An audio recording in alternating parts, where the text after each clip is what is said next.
Welcome to R S law classes. हमने पिछले video में परिसीमा अधिनियम की धारा 3 से लेकर 11 तक पूरा किया। अब हम इसको संक्षिप्त तौर पर देखें जो हमने पिछले वीडियो में पढ़ा था। सबसे पहला भाग जिसमें 2 धाराएं थी। पहली धारा संक्षिप्त नाम, विस्तार और प्रारंभ और दूसरे में परिभाषाएं थी। दूसरे भाग में 3 से लेकर 11 तक की धाराओं को हमने देखा, जिसमें तीसरी धारा कहती है परिसीमा द्वारा वर्जन। धारा 4 विहित काल का अवसान जब न्यायालय बंद हो। धारा 5 विहित काल का कतिपय दशाओं में विस्तारण। धारा 6 विधिक नियोग्यता। धारा 7 कई व्यक्तियों में से एक की नियोग्यता। धारा 8 विशेष अपवाद। धारा 9 समय का निरंतर चलते रहना। धारा 10 न्यासियों तथा उनके प्रतिनिधियों के विरुद्ध वाद। धारा 11 जिन राज्य क्षेत्रों पर इस अधिनियम का विस्तार है उनके बाहर की गई संविधाओं के आधार पर वाद। इन सबको हमने डिटेल में पिछले वीडियो में पढ़ लिया है। जिन्होंने वीडियो नहीं देखा है वो पहले धारा 3 से लेकर 11 तक के वीडियो देखे, उसके बाद में अगली धाराओं पे आए। अब हम बात करेंगे इसके आगे की धाराओं पर, भाग 3 पर। भाग 3 है परिसीमा काल की संगणना से संबंधित। इसमें 12 से लेकर 24 तक की धाराएं दी गई है। तो हमने एक साथ में सारी धाराओं को लेकर नहीं चले थे। हम पहले पार्ट वाइज पढ़ रहे हैं और उनकी एक एक धाराओं को पूरा करते हुए चल रहे हैं। उसके बाद हमने जो धारा पढ़ी उसके टाइटल को वापस देख रहे हैं, ताकि हमने अभी तक में जो भी पढ़ा वो मिस ना हो और हमें कंटिन्यूअस याद रहे। तो 1 से 2 तक याद है, फिर 3 से 11 तक आप याद करें। उसके बाद में भाग 3 जो है वो 12 से लेकर 24 तक है। अब इसको भी हम एक साथ में नहीं पढ़ेंगे, सिर्फ अभी एक बार को याद नहीं होता है कोई बात नहीं, लेकिन एक बार को शुरू में हम देखेंगे कि 12 से 24 तक में कहा क्या गया है, सिर्फ ऊपरी तौर पर। लेकिन जब इसको डिटेल में पढ़ेंगे तो इसकी एक एक धाराओं को पढ़ने के बाद वापस इसके टाइटल को देखेंगे तो हमारा जो भी कॉन्सेप्ट है वो क्लियर होता जाएगा। तो धारा 12 इसमें कहती है विधिक कार्यवाहियों में समय का अपवर्जन। यहाँ पे अपवर्जन यानी समय को घटाना। किसी परिसीमा काल की गणना जब की जाती है तो किस समय को घटाया जाएगा, अपवर्जन का तात्पर्य वह होता है। धारा 13 उन दशाओं में समय का अपवर्जन जहां की अकिंचन के रूप में वाद लाने या अपील करने की इजाजत के लिए आवेदन किया गया हो। अकिंचन का अर्थ होता है निर्धन। निर्धन की दशा में कोई वाद आवेदन करता है, इजाजत के लिए कोई आवेदन करता है, तो उस समय का भी अपवर्जन कर दिया जाएगा उस परिसीमा काल की गणना करने में। धारा 14 कहती है बिना अधिकारिता वाले न्यायालय में सद्भाव पूर्वक की गई कार्रवाई में लगे समय का अपवर्जन। धारा 15 कुछ अन्य मामलों में समय का अपवर्जन, जिसमें बहुत सारे पॉइंट्स हम पढ़ेंगे, इसको डिटेल में देखेंगे। धारा 16 वाद लाने का अधिकार प्रौद्वत होने पर या होने के पूर्व मृत्यु हो जाने का प्रभाव। धारा 17 कपट या भूल का प्रभाव। धारा 18 लिखित अभिस्वीकृति का प्रभाव। धारा 19 ऋण लेखे या वसीयत संपदा का ब्याज लेखे का प्रभाव। यहाँ पर देखते जाइए आप, अभी तक में हमने अपवर्जन देखा, 12 से लेकर 15 तक में अपवर्जन है और इफेक्ट है यानी प्रभाव है 16 से शुरू हुआ है। देखिए 16 में मृत्यु का क्या प्रभाव होगा, कपट या भूल का प्रभाव 17 में, 18 में अभिस्वीकृति का प्रभाव है, 19, 20 और 21 भी प्रभाव की बात करते हैं। 19 में ऋण लेखे या वसीयत संपदा का ब्याज लेखे का संदाय का क्या प्रभाव होगा। धारा 20 किसी अन्य व्यक्ति द्वारा अभिस्वीकृति या संदाय का प्रभाव।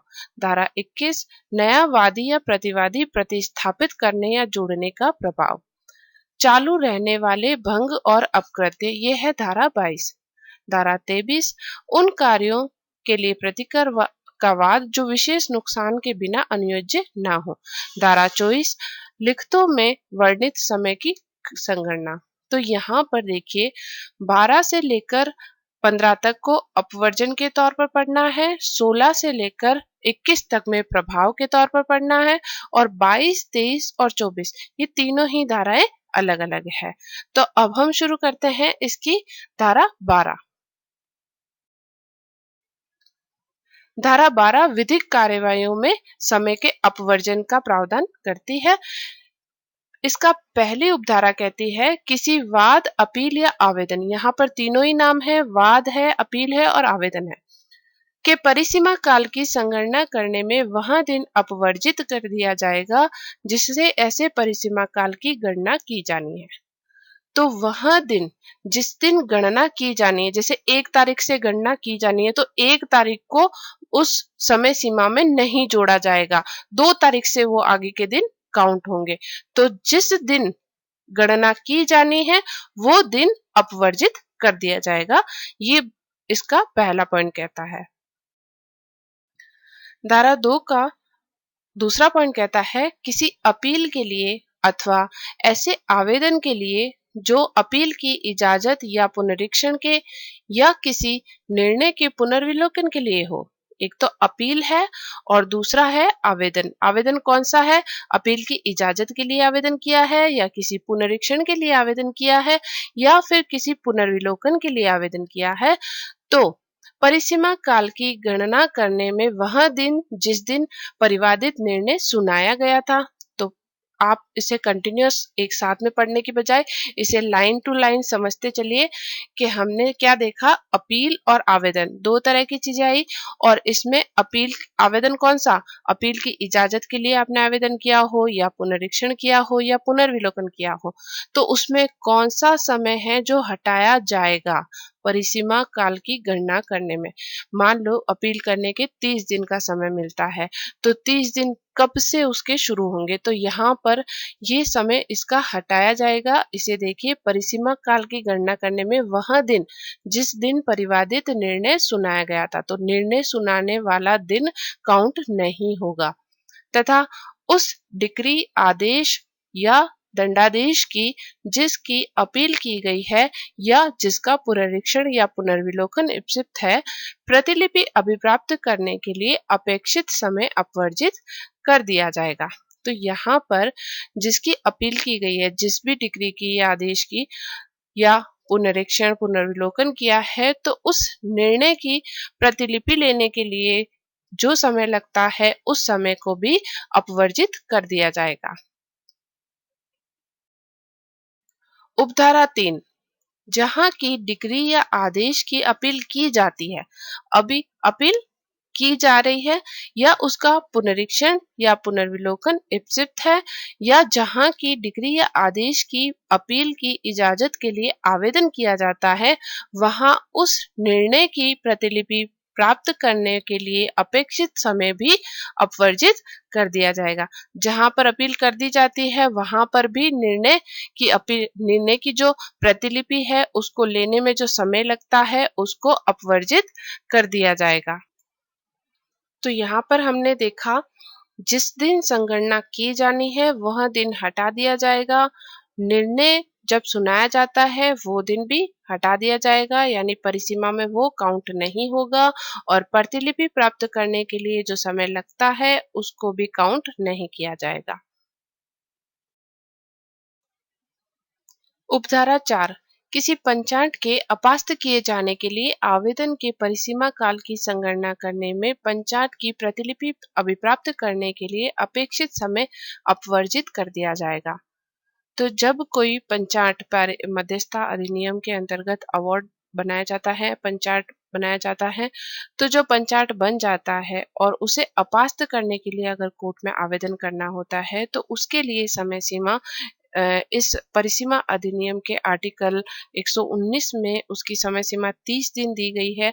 इस 30 दिन की गणना करने में पंचाट की प्रतिलिपि प्राप्त करने में जो समय लगता है उस समय को अपवर्जित कर दिया जाएगा। स्पष्टीकरण, किसी डिक्री या आदेश की प्रतिलिपि अभिप्राप्त करने के लिए अपेक्षित समय की इस धारा के अधीन संगणना करने में वह समय अपवर्जित नहीं किया जाएगा जो न्यायालय ने उस डिक्री या आदेश की प्रतिलिपि के लिए आवेदन किए जाने से पूर्व डिक्री या आदेश की को तैयार करने में लगाया हो। यहाँ पर समय को अपवर्जित जो किया जा रहा है उसके संबंध में बताया गया है कि डिक्री या आदेश की प्रतिलिपि प्राप्त करने के लिए व्यक्ति आवेदन करता है। उस आवेदन करने से पूर्व न्यायालय द्वारा जो समय लगता है डिग्री को तैयार करने में या किसी आदेश को तैयार करने में, वो समय उसमें अपवर्जित नहीं किया जाएगा। लेकिन अगर आपने आवेदन कर दिया, उसके बाद में समय लगता है, तो वो समय अपवर्जित किया जाएगा। जबकि अगर आपने आवेदन कर दिया, उससे पहले जो समय लग रहा है, उसमें आपको जो समय है, उसको अपवर्जित नहीं किया जाएगा।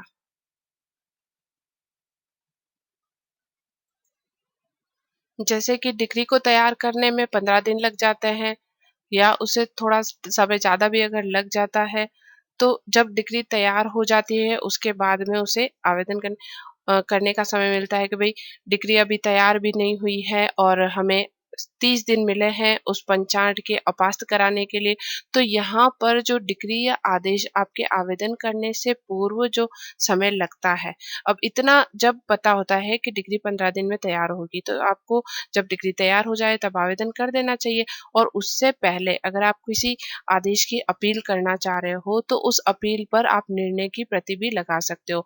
निर्णय या तो उसी दिन सुना दिया जाएगा या फिर किसी पश्चातवर्ती दिन सुनाया जाएगा। जब भी वो सुनाया जाता है, तो उसकी जो कॉपी होती है, वो आप अपनी अपील में लगा सकते हैं। तो यहाँ पर जो कोर्ट द्वारा समय लगा है, आप ऐसे नहीं कह सकते कि कोर्ट द्वारा इतना समय लगा इसलिए मुझे इसमें देरी हो गई। तो यहाँ पर ये एक्सक्यूज़ नहीं होगा, यहाँ पर उस समय को अपवर्जित नहीं किया जाएगा, जो आपने न्यायालय द्वारा डिग्री के पूर्व उस डिग्री को तैयार करने में या आदेश को तैयार करने में लगाया है। धारा 12 हमारी पूरी हुई। इसके बाद हम देखते हैं धारा 13। उन दशाओं में समय का अपवर्जन जहाँ की अकिंचन के रूप में वाद लाने या अपील करने की इजाजत के लिए आवेदन किया गया हो। जब कोई व्यक्ति निर्धन के रूप में वाद लाने के लिए या फिर उसकी अपील करने की इजाजत के लिए आवेदन करता है, तो कब समय का अपवर्जन होगा, ये हम धारा 13 में पढ़ेंगे। धारा 13, जहाँ की अकिंचन के रूप में वाद या अपील करने की इजाजत के लिए आवेदन। तो तरह की बात है, या तो आप वाद ला रहे हो या फिर आप आवेदन ला रहे हो। आवेदन कौन सा ला रहे हो? अपील करने की इजाजत के लिए आवेदन ला रहे हो। और वह प्रतिपेक्षित हो गया हो, वहां उस वाद अथवा अपील के लिए विहित परिसीमा काल की संगणना करने में उतना समय अपवर्जित कर दिया जाएगा जितने समय के दौरान आवेदक उस इजाजत के लिए अपने आवेदन सद्भाव पूर्वक अभियोजित करता रहा हो, तथा ऐसे वाद या अपील के लिए विहित न्यायालय फीस दे दी जाने पर न्यायालय उस वाद या अपील को वही बल और प्रभाव रखने वाला मानकर बरतेगा मानो न्यायालय फीस प्रारंभ में ही दे दी गई हो। होता क्या है, अकिंचन के रूप में या निर्धन के रूप में कोई व्यक्ति वाद लेकर आता है या फिर उसे अपील करनी है, तो अकिंचन के रूप में पहले उसे इजाजत लेनी होगी, तो उसकी जांच होती है। हम ऑर्डर 33 पढ़ेंगे इसके लिए। और निर्धन व्यक्ति जो अपील करता है उसके लिए सीपीसी में ऑर्डर 44 है। तो ऑर्डर 33 के अनुसार जब कोई व्यक्ति निर्धन के रूप में वाद लाता है, तो उसकी पूरी डिटेल दी गई है, उसके पास कितनी संपत्ति होनी चाहिए, कितनी नहीं होनी चाहिए, इसकी जांच होती है। इस प्रकार जांच होने के बाद में जब कोर्ट को लग जाता है कि हाँ, ये इसे इजाज़त दे देनी चाहिए, तब इजाज़त दी जाती है। तो सद्भाव पूर्वक अगर कोई व्यक्ति ऐसा अभियोजन करता है, तो उस समय को अपवर्जित कर दिया जाता है। और उसके बाद में जो न्यायालय फीस, अगर ये सफल हो जाता है, तो जो न्यायालय फीस है वो दे दी जाती है, तो उसका वही बल और प्रभाव रहेगा, उस वाद का और उस अपील का वही बल और प्रभाव रहेगा मानो उसने जब ऐसी इजाजत के लिए आवेदन किया था, तब ही उसका वाद या अपील मानी जाएगी। एक बार फिर समझिए, यदि कोई व्यक्ति निर्धन के रूप में वाद लाता है, तो वो इजाजत के लिए वाद लाता है। सबसे पहले क्योंकि इजाजत इसलिए होती है कि वो निर्धन है या नहीं, उसकी जांच होती है। तो जांच होने के बाद में न्यायालय द्वारा ये समाधान हो जाता है कि हाँ, वो व्यक्ति निर्धन है और उसकी फीस देने के उसके पास पर्याप्त साधन नहीं है, तब उसे अ, उसके द्वारा सद्भाव पूर्वक जो अभियोजन में इजाजत के लिए जो अभियोजन चलता रहा है, उसमें जो समय लगा है, उस परिसीमा काल की गणना करने में वो समय अपवर्जित कर दिया जाएगा।